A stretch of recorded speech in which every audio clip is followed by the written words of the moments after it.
This channel does not promote any violent, harmful, or illegal activities. All content provided by this channel is meant for an educational purpose only. Top quality और consistent performance के लिए सिर्फ silver pump नाम याद रखना। ঠাকুরপুকুর যে কাণ্ড সেখানে কিন্তু আমরা জানি যে জল অনেক দূর গড়িয়েছে, আইনের পথে চলছে, কিন্তু কোনোভাবে সামাজিক যে ট্রমা সেটা কিন্তু শেষ হচ্ছে না। আমার সঙ্গে রয়েছেন স্যান্ডি সাহা। আমরা কথা বলে নেব স্যান্ডির সঙ্গে, কারণ স্যান্ডিকে সেই সিরিয়াল থেকে বাদ দেওয়া হয়েছে। স্যান্ডি, যখন তোমাকে এই সিরিয়াল থেকে বাদ দেওয়া হলো তখন মানে প্রাথমিকভাবে তোমার কি মনে হয়েছিল? তুমি কি এটার জন্য প্রিপেয়ার ছিলে যে বাদ দিতে পারে? আমি প্রথমেই আভাস পেয়েছিলাম, কারণ ফার্স্ট অফ অল হচ্ছে আমাকে চ্যানেল থেকে প্রথমে বারবার করে বলছিল কোনো ধরনের মিডিয়াকে বাইট দেবেন না, কোনো ধরনের ইন্টারভিউতে বেশি এন্টারটেইন করবে না। তো সেইখানে দাঁড়িয়ে আমি যেহেতু ফার্স্ট অফ অল প্রচণ্ডভাবে আমি ইন্টারভিউ দিচ্ছি এবং নিজের দেখো আমার তো একটা মিসলিডিং তথ্য চারিদিকে ছড়িয়ে যাচ্ছে, আমার নিজের মত প্রকাশটা আমার মনে হয়েছিল খুব জরুরি করে, যে ভীষণভাবে মত প্রকাশটা দরকার। এবং আমি যদি সঠিক ইনফরমেশন, কারণ বেশি লোক তো মুখ খুলছে না, ম্যাক্সিমাম কেউই মুখ খুলছে না, ইন্টারভিউ দিচ্ছে না, আমি যদি সঠিক ইনফরমেশন দিয়েও কিছুটা হেল্প করতে পারি সেটা মানে আমিও সেটা আমার মনে হয় যে কিছুটা আমি আমার তরফ থেকে কন্ট্রিবিউট করতে পেরেছি। সেই জন্য তো প্রথম দিন একদিন আমার একটা অন্য টিভি চ্যানেলে ইন্টারভিউ ছিল, সেইটার জন্য আমি কল টাইম মানে আমি বলেছিলাম যে আমি যেতে পারবো না আজকে এই জন্য। আর এমনিতেও মানসিকভাবে আমি ঠিক প্রিপেয়ার ছিলাম না। তো তারপরের দুদিন থেকে দেখছি বাকিদের কল টাইম আসছে, আমার কল টাইম আসছে না। তো তারপরের দিন তৃতীয় দিন আমাকে জানিয়ে দেওয়া হলো যে আর ডেটস থাকবে না তোমার। তো পূর্বাভাস আমি আগে থেকেই পেয়েছিলাম, যেহেতু আমি তাদের কথা শুনিনি, তাদেরকে মানে আমি তো তেল দিয়ে কাউকে চলতে পারি না, আজ অব্দি চলিও নি, আমার যেটা নিজের মনে হয়েছে করবো সেটাই করেছি। তো সেই জন্য এবং এই কথাগুলো ইন্টারভিউ দিচ্ছি, এই যে চ্যানেলের বিরোধী কথাবার্তা বলছে আমার হয়তো ব্যানই করে দেবে, আমার তাতে কিছু যায়ও আসে না, কিন্তু আমার অনেস্টির সাথে আমার নিজের অনেস্টিটা মনে হচ্ছিল যে রাখাটা ভীষণ ইম্পর্টেন্ট, আমি সেটাই রাখছি। তোমরা যখন ওখানে আমরা যে ছবিগুলো সোশ্যাল মিডিয়া দেখছি যে তোমরা পার্টি করছো, সেই তথ্য সবার কাছে ছিল, কিন্তু তুমি যে গাড়িতে ছিলে না সেই তথ্যটা কারোর কাছে ছিল না। এটা তোমার কি মনে হয়, যেটা কিভাবে পৌঁছলো যে তুমি গাড়িতে ছিলে? প্রথমত হচ্ছে থ্যাঙ্কস টু তোমাদের জন্য বলছি, তোমাকে আমি পার্টিকুলারলি বলছি না, সকল মিডিয়ার বান্ধবীদের বলছি, বন্ধুদের যে বলছি, তারা ভুল তথ্য কিভাবে যে প্রকাশ করেছে। প্রথমত হচ্ছে যারা অভিযুক্ত ছিলেন তাদের একজন আমাদের সেলফি তুলেছিল, সেটা স্বাভাবিক। TV9 বাংলায় বোধহয় প্রথম তোমার সঙ্গে কথা বলে সঠিক তথ্যটা দিয়েছিল, হতে পারে, কিন্তু TV9 বাংলা ওই সেলফিটাও 5 জনের দিয়েছিল প্রথম, যে ছবি পাওয়া যায়নি সেই 5 জনের। তো সেখানে একটা খবর হচ্ছে, সেখানে ওই গাড়িতে কারা কারা ছিলেন বলে ওই ছবিটাও দেওয়ার কোনো মানে হয় না আমার মনে হলো, কারণ ওখানে তো সবাই গাড়িতে ছিলেন না, আরিয়ানও কোনোভাবে গাড়িতে ছিলেন না। তো সেখানে প্রচন্ড প্রথম দিন থেকেই তথ্যগুলো মিসলিড করা হচ্ছে। একটা খবরে তো প্রকাশিত হয়েই গেছেন, আমাদেরকে ফোন না করে গাড়িতে ছিলেন স্যান্ডি শাহ এবং আমার কো অভিনেতা।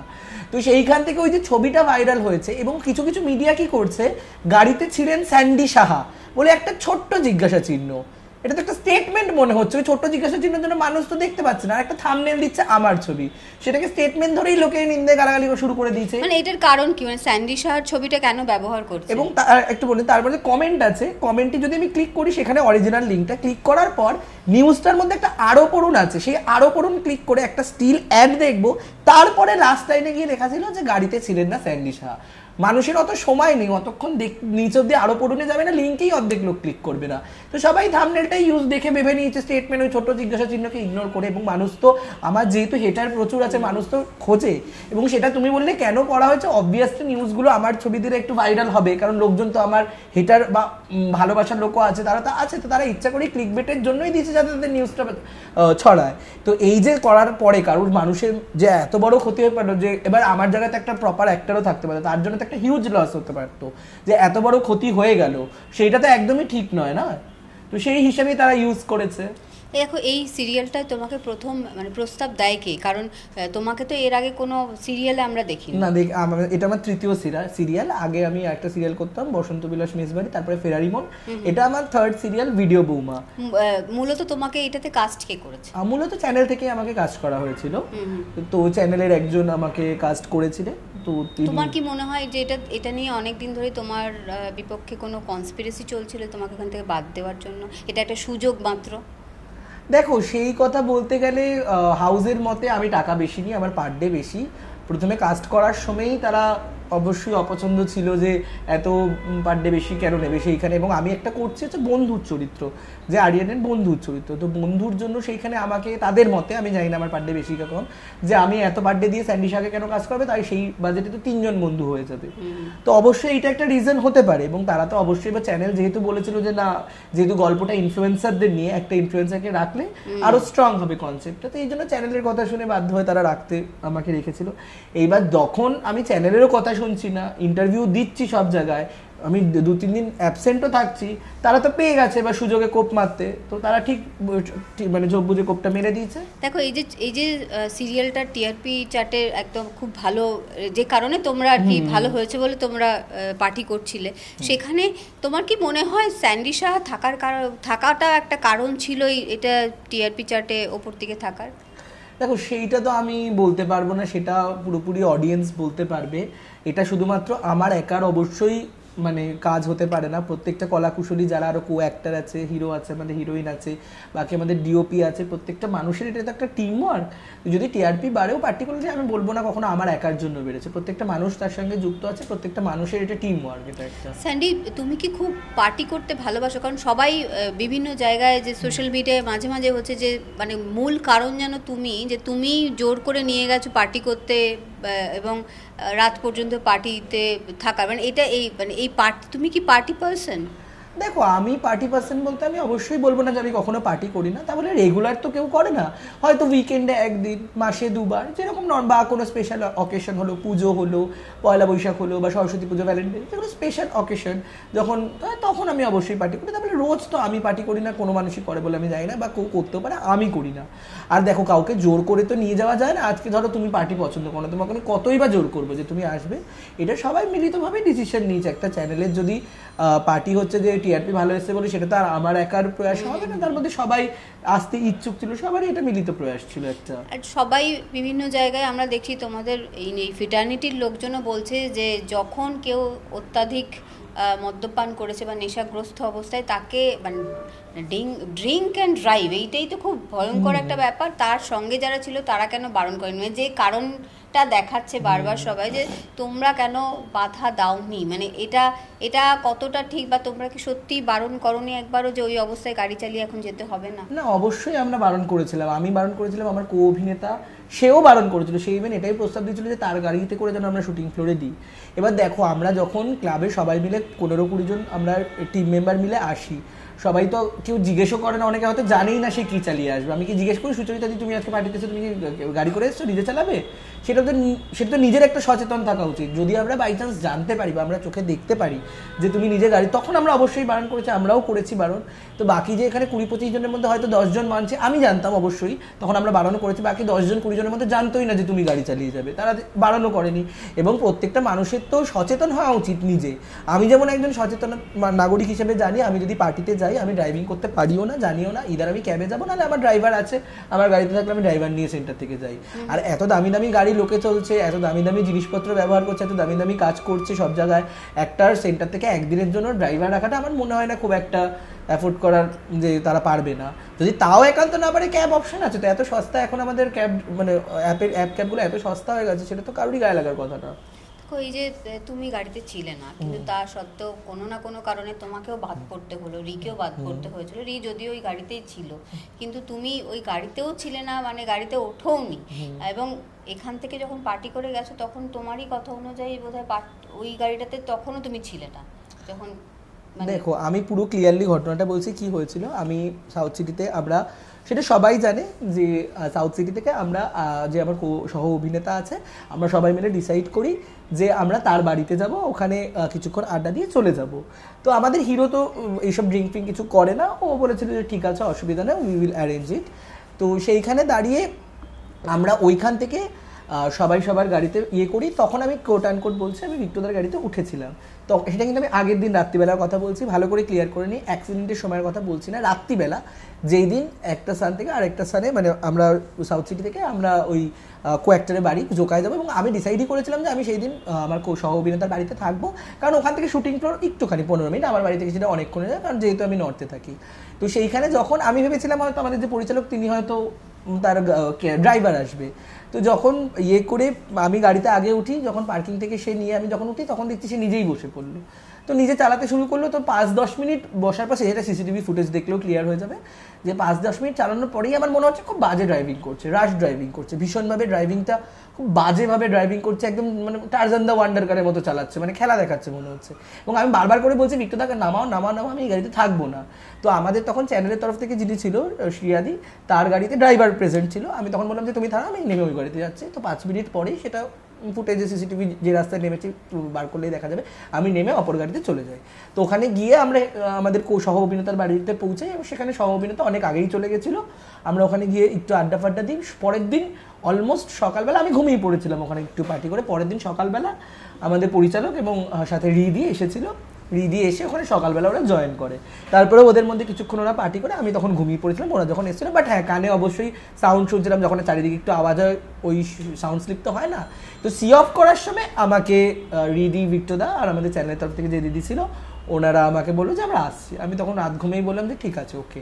এবার আমি সি অফ করতে নিচ অব্দি যাইনি। তারপরে ওনারা ওনাদের গাড়ি করে নিজেদের গন্তব্যে যাচ্ছিলেন এবং আমি আমার সহ অভিনেতার গাড়িতে, যেখানে ড্রাইভার প্রেজেন্ট ছিল, সেই গাড়িতে করে।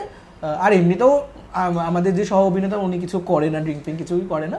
তো ওনার গাড়ি করে আমি শুটিং ফ্লোরে যাচ্ছিলাম। এবার আমি ফ্লোরে যাওয়ার সময় দেখছি রিদির 5টা মিসড কল ছিল। তো তখন আমি বুঝলাম যে এত মিসড কল কেন, নিশ্চয়ই কিছু ব্যাপার আছে। তখন আমি কল ব্যাক করলাম, তখন ফোনটা ধরলো না। তারপর আমাদের চ্যানেলের যে দিদিটি ছিল ওনার মা আমায় কল ব্যাক করলো, করে আমাকে জানলো একটা অ্যাক্সিডেন্ট হচ্ছে। তখন রীতিমতো আমি শক পেলাম যে কী হলো, অ্যাক্সিডেন্ট হলো না হলো অবশ্যই।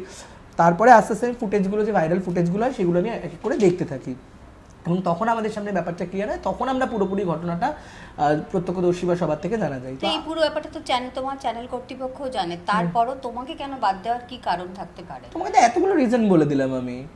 যে প্রথমত হচ্ছে আমি তো চ্যানেলের কথা ভালো ছেলে হয়ে শুনিনি না, আমাকে তো মিডিয়ায় বাইট দিতে বারণ করা হয়েছে।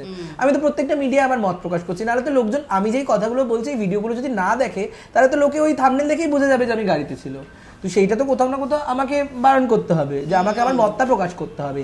আর এটা তো ভেরি ক্লিয়ার, আমি যদি ওখানে গাড়িতে থাকতাম অবশ্যই প্রত্যক্ষদর্শীরা তো দেখতো। প্রত্যক্ষদর্শীরা সবাই অস্বীকার করেছে যে আমি গাড়িতে ছিলাম না। গাড়িতে 2টি মহিলা ছিল এবং একজন পুরুষ ছিল, তার মধ্যে একজন পালিয়ে গেছে আর বাকিরা ছিল। স্যান্ডি, এখন কোথাও গিয়ে কিছু কি খারাপ লাগা তৈরি হয়? কারণ দেখো, তুমি সোশ্যাল মিডিয়া ইনফ্লুয়েন্সার থেকে অভিনয়ের দিকে যাচ্ছিলে, যেখানে আমরা জানি যে তুমি নানান ধরনের কন্টেন্ট তৈরি করো। সেই কন্টেন্টগুলো দর্শকদের দেখো খারাপ লাগুক ভালো লাগুক তোমাকে ইগনোর তো করতে পারে না।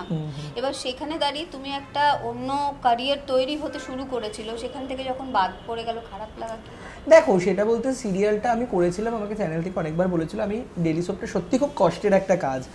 কারণ সারাক্ষণ দিনে 14 ঘন্টা শুটিং করতে হয়, লাইভ বলে আর কিছু থাকে না। মানে আমার যেমন কন্টেন্ট ক্রিয়েটারে কালকে মন্দারমণি যেতে ইচ্ছা করছে আমি কালকে চলে যাবো, বা কালকে আমার থাইল্যান্ড যেতে ইচ্ছা করছে আমি টিকিট কেটে পরের দিন চলে যেতে পারবো। কিন্তু সেখানে একজন অভিনেতা, স্পেশালি একজন ডেলি সোপ অ্যাক্টরের ক্ষেত্রে সেটা পসিবল হয় না। ছুটি অনেকদিন আগে থেকে চাইতে হয়, ছুটি পাওয়া যায় না। তো সেইটা কোথাও না কোথাও আমি যে লাইফস্টাইলে এতদিন ধরে বিলং করেছিলাম, আমার কোথাও না কোথাও একটা আমি ঠিক ফিট মানে খাপ খাচ্ছিলাম না। যদিও আমি 3 বছর ধরে টেলিভিশন করছিলাম, বাট আমি আগে থেকেই প্রচুর ছুটি চাইতাম, যেহেতু আমি ঘুরতে ভালোবাসি বলে। বাট আমি যে সিরিয়ালটা করছিলাম, যেহেতু আমি কমিটমেন্ট দিয়ে দিয়েছিলাম চ্যানেলকে যে আমি করবো, সেই কমিটমেন্টের খাতিরেই করবো। হ্যাঁ, অবশ্যই কাজটা চলে গেল বা এই সবাই এতদিনের যে বন্ডিং, সেই একটা খারাপ লাগা থাকতে পারে। কিন্তু তাছাড়া অর্থনৈতিক দিক থেকে এটা তো আমার মূল প্রফেশন ছিল না, যে এখান থেকে আমি শুধুমাত্র অর্থ রোজগার করি, আমার তো প্রফেশন আলাদাই ছিল। তো অর্থনৈতিক দিক থেকে না হলে মানসিক দিক থেকে একটু তো খারাপ লাগবেই, যে ডেলি যেতাম সবাই, স্পেশালি আমার আরিয়ানের সাথে খুব একটা ভালো বন্ডিং হয়েছিল, খুব ভালো অ্যাজ মানুষ, as a person, human being সত্যি খুব ভালো। আমি ওর নামটা জর্জরিত হয়েছে সেটা একদমই মানে আমি কেউই চাই না, কারণ ও খুবই ভালো একজন মানুষ। দেখো, এখন যখন তুমি একটু আগেও বলছিলে যে ওই থাম্বনেল হোক বা যাই হোক একটা ভুল প্রচারও মানে যেটা হয়, যে যেহেতু তুমি তোমাকে দিয়ে খবরটা হয়তো চলবে, সেই কারণে হয়তো অনেকে থাম্বনেল করছে তোমার মতে। তা সেখানে যখন এই আশেপাশে রাস্তায় ঘাটে, কারণ তুমি হয়তো সব জায়গায় এমনিতে তুমি হয়তো অভ্যস্ত, মানুষ নানান রকম কমেন্ট পাস করে হয়তো তোমার পাশ দিয়েও চলে যায়, কিন্তু এখন কি খারাপ লাগাটা অন্যরকম হয়েছে? এটা অবশ্যই ভীষণভাবে খারাপ লাগছে, কারণ একটা মানে কোথাও আমি ফ্লাইওভারে উঠে নাচলাম, কোথাও রেল লাইনে আমার ফাইন হলো, সেইটার সাথে একটা মানুষের প্রাণ চলে গেল। এই ধরনের একটা সব থেকে মানে কি বলবো এক্সট্রিম ক্রাইমের সাথে যে কোনোভাবে যুক্ত হয়ে যদি আমি একটা কমেন্ট পাই, তো সেটা তো সব থেকে বেশি, এর থেকে বেশি তো খারাপ লাগা কিছু হতে পারে না, যেখানে আমি কোনোভাবে যুক্ত নই। ঠিক আছে, আমাকে তো কমেন্টে খুনি থেকে শুরু করে কত কিছু বলছে মানুষজন। তো তো সেইটা দেখো, সেই কমেন্ট একটা খারাপ লাগা আর এই ধরনের কমেন্টের মধ্যে অবশ্যই মানে এটা আমার বেশি খারাপ লাগার পরিমাণটা। আগামী দিনে তুমি কতটা সচেতন হবে, যখন তুমি কখনো পার্টি করতেও যাবে তখনও কতটা সচেতন? আমি আগেও সচেতন ছিলাম, এখনো সচেতন। আমি অবশ্যই, দেখো আমি একটা পার্টি করছি, আমি পার্টিতে ততক্ষণ ফান করতে পারি যতক্ষণ আমি অন্য মানুষকে কোনো রকমভাবে হার্ম করতে না পারি। সে আমি পার্টি থেকে ডিগবাজি খাই, লাফাই, কুদি, যা ইচ্ছা করতে পারি, যেখানে আমি অন্য মানে আমি নিজের যা ইচ্ছা তাই করতে পারি। অন্য মানুষের জন্য কোনোভাবে সেখানে আমি তার প্রাইভেট স্পেসে যেন আমি কোনোভাবে হস্তক্ষেপ না করতে পারি। এইখানে তো একটা ওর থেকে বড় একটা ক্রাইমের কাছে যে মানুষটা যার গেছে আজকে সেই বুঝতে পারছে যে তার আলটিমেট লসটা হয়েছে। আমি প্রথম থেকেই সচেতন ছিলাম, আমি কোনোভাবেই গাড়ি বা ড্রাইভার ছাড়া বা অথবা ক্যাব ছাড়া আমি কখনোই যাতায়াত করি না। হ্যাঁ, আগামী দিনে আমি এইরকমভাবে সচেতন হবো যে মানুষজনকে আমি চিনি না, আননোন, যেমন আমি যে পরিচালক ছিল তার সাথে আমি আগে কখনো পার্টিতে যাইনি। তো এই অচেনা যারা অসচেতন মানুষ তাদের সাথে আমি কখনো কোনো পার্টিতে ইনভাইটও করলে যাব না বা তাদের সাথে আসবো না, কারণ যারা এই ধরনের মানে কি বলবো নাগরিক, তাদের সাথে তো করে লাভ নেই, সে at the end of the day যুক্ত আমাদেরই হতে হচ্ছে যেখানে দোষ না করেও। তো আমি এই ধরনের মানুষকে একটু অ্যাভয়েড করে পার্টি অ্যাটেন্ড করার চেষ্টা করবো, এটাই আমার হচ্ছে মেন কথা। আর যে পরিবারের আজকে এত বড় ক্ষতি হয়েছে, যে আমি ছেলেটাকে দেখছিলাম নিউজ মিডিয়ার, সে মানে কাঁদো কাঁদো চোখের জলে সে বাবা হারিয়েছে, তার যে এক্সট্রিম যে মানে দুঃখটা, সেটা দেখে আমার সত্যিই খারাপ লাগছে। এবং কোথাও না কোথাও মানে আমি যে এত কথা বলছি, ইনফরমেশন দিচ্ছি, তাতে যদি কোনো তদন্তের সহায়তা হয় আমি সেই দিক থেকে সব দিক থেকে এগিয়ে থাকবো, সেটা তো আমার কোনো অসুবিধা নেই, আমার মনে ভয় নেই।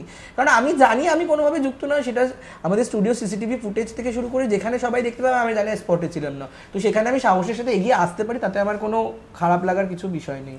স্যান্ডি, তোমার পপুলারিটি তোমার নিজের কন্টেন্টের মাধ্যমে, এবং তারপর তুমি বলছো এটা 3 নম্বর তুমি সিরিয়ালে অভিনয় করেছো, কিন্তু তারপরেও কিছু যারা তো এই ফিটার্নিটির মানুষজন তারাই এসে বলছে যে অভিনেতা কি কম পড়েছিল যে কারণে স্যান্ডি সাহাকে নিতে হয়েছে, কিন্তু তোমার বক্তব্য এখানে একটা চরিত্র হিসেবেই তোমাকে রাখা হয়েছিল, কারণ এটা একদম ব্লগার বা এরকম ধরনের একটা কন্টেন্ট ছিল। তাই তাদেরকে তুমি কি বলবে? তাদেরকে একটা কথা বলতে চাইছি আমি, এই প্রশ্নটা আমাকে না করে যারা আমাকে কাস্ট করছে তাদেরকে বলুন। আমি তো কখনো হাত তুলে বলিনি দিদি আমি অভিনয় করতে আসতে চাই, আমি অ্যাক্টিং করতে চাই। তো আমি কখনো কাউকে গিয়ে পিছু করি না, আমি কারোর কাছে হয়তো কখনো কাজও চেয়েছি যে আমাকে নাও। হ্যাঁ, অবশ্যই যদি কাজ আসে আমার ভালো লাগে, তো সেই হিসাবেই কাজ করি। আর প্রথমত হচ্ছে দেখো, অভিনেতা নই আমি, একদিনেই তো কেউ ভালো কাজ শুরু করে না। অনেক স্টার কিডসদেরও আমি দেখেছি যে প্রথম দিন থেকেই যে ভালো সে অভিনয় করছে এমন নয়। ইভেন স্টার কিডস বাদ দাও, বাংলা অভিনেতাদের কজন ভালো অভিনয় করে সেটা আমার বড় প্রশ্ন। এত বড় বড় ডায়লগ দিচ্ছে তারা নিজেরা হিংসে থেকে তো আর কিছুই ডায়লগ ছাড়া দিচ্ছে না, যারা ডায়লগবাজিগুলো করছে। হ্যাঁ, কিছু ভালো অভিনেতা অবশ্যই আছে, কিন্তু এই যে আজকালকার হিরো হিরোইনদের আমি দেখছি, তারা যে ব্লগার না হয়ে, ইনফ্লুয়েন্সার না হয়ে, সো কল্ড অ্যাক্টর হয়ে কি খারাপ অভিনয় করছে, ডায়লগই বলতে পারে না, কথাই বলতে পারে না, তাদেরকে কেন কাস্ট করা হচ্ছে? তো সেখানে ভালো অ্যাক্টররা তো সেই জায়গাতে তাদের বদলেও আসতে পারে। শুধুমাত্র তাদের কি দিয়ে যে তারা কাজ পাচ্ছে সেটা তারাই জানে, কিভাবে কাজগুলো পাচ্ছে আমি জানি না। আমি নিজেকে বলছি না আমি নিজে খুব বাজে অভিনেতা, হ্যাঁ অবশ্যই আমি কাজ করছি, কাজ করতে করতে আমি যেমন শিখছি। আর এখানে এত ভালো ভালো ট্যালেন্টেড অ্যাক্টর অ্যাক্ট্রেসরা আছে, তাদেরকে দেখে আমি 3 বছর আগে যেটা করছি হয়তো 3 বছর বাদে আমি অনেকটা উন্নত হতে পারছি। আমি জানি কীভাবে লাইট নিতে হয়, কীভাবে ক্যামেরা নিতে হয়, টেকনিক্যাল ব্যাপারগুলো শিখছি। হ্যাঁ, যদি আমি আগামী দিনে আরও ক্যারেক্টার করতে চাই, আমি যদি আরও ভালো প্রশিক্ষণ পাই, আমি জানি আরও বেটার আমি করতে পারবো। তাও আমি হ্যাশট্যাগ অ্যাক্টর নয়, আমি হয়তো নাও করতে পারি। কিন্তু প্রশ্নটা শুধুমাত্র আমাকে না, প্রত্যেকটা অভিনেতাকে করতে হবে, কারণ ম্যাক্সিমাম অভিনেতাকে আমি দেখেছি স্পেশালি সিরিয়ালে হিরো হিরোইন কিচ্ছু পারে না অ্যাক্টিং, একদম জঘন্য, আমার থেকেও বাজে করে। পুলিশ কি তোমার সঙ্গে কোনোভাবে যোগাযোগ করেছে কোনো রকম ইনভেস্টিগেশনের জন্য? দেখো, এখনও আমি আমার যা বক্তব্য সমস্ত সব কিছু মিডিয়াতে সব জায়গায় সমানভাবে বক্তব্য বলেছি, তো সেখান থেকে আশা করি তারা কালেকশন পেয়েই গেছে। আমি কি সেম কথাই তো রিপিট করবো? এখনো পর্যন্ত কোনোভাবে করেনি। অবশ্যই তারা তদন্ত করেছে, সিসিটিভি ফুটেজ খুঁটিয়ে দেখেছে যে আমি ছিলাম না গাড়িতে, তারা জানতেই পেরেছে। তো অবশ্যই পার্টিতে তো সেখানে 100 লোক ছিল, বা সেই বাড়িতে হয়তো 20-25 জন বা 10 জন লোক ছিল, সবাইকে তো করবে না, অবশ্যই যারা যারা যুক্ত আছে করবে। হ্যাঁ, যদি কোনো রকমভাবে কোনো রকম সাহায্য মানে বা তদন্তের জন্য কোনো রকম সাহায্যের জন্য তারা আমাকে জিজ্ঞাসাবাদ করতে হবে, অবশ্যই প্রস্তুত, সেটাতে আমার কোনো অসুবিধা নেই। ধন্যবাদ স্যান্ডি আমাদের সঙ্গে কথা বলার জন্য। তোমাকেও ধন্যবাদ। এবং দর্শকদেরকেও বলবো যে স্যান্ডি সাহা যে বক্তব্যগুলি বললেন সেগুলো অবশ্যই আপনারা শুনবেন, এবং সেখানে স্যান্ডি তার নিজের মতো করে নিজের বক্তব্য দিয়েছে, এবং যারা সোশ্যাল মিডিয়ায় স্যান্ডিকে নিয়ে নানান রকম কথা বলছেন তাদের জন্য কিছুটা উত্তর স্যান্ডি হয়তো দিয়ে দিয়েছেন। ক্যামেরায় পিকুর সঙ্গে সুচরিতা, TV9 বাংলা, কলকাতা।